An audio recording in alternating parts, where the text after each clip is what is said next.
پردیسیوں کی بھی کیا عید ہوتی ہے، یہ ہر بار سوچتے ہیں کریں گے اگلی بار عید اپنوں کے ساتھ، مگر پھر بھی آ جاتی ہے عید دیار غیر میں آنسوؤں کے ساتھ۔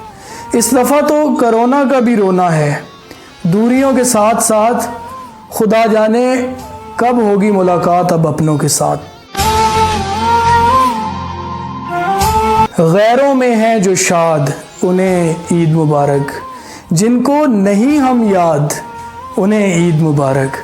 ہم بچپن میں عید منایا کرتے تھے، اب تو بس عید گزارا کرتے ہیں۔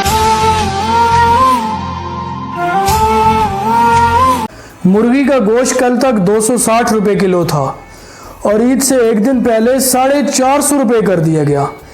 بس تو اب پھر بے شک گھر کی چھت پر اذانیں دو یا کعبہ کی چھت پر اذانیں دو، کوئی فرق نہیں پڑنے والا۔ جو ناراض ہیں ان کو بھی، جو بات نہیں کرنا چاہتے ان کو بھی، جو تعلق نہیں رکھنا چاہتے ان کو بھی، جو ہم سے دور ہیں ان کو بھی، سب کو ہماری طرف سے دلی عید مبارک۔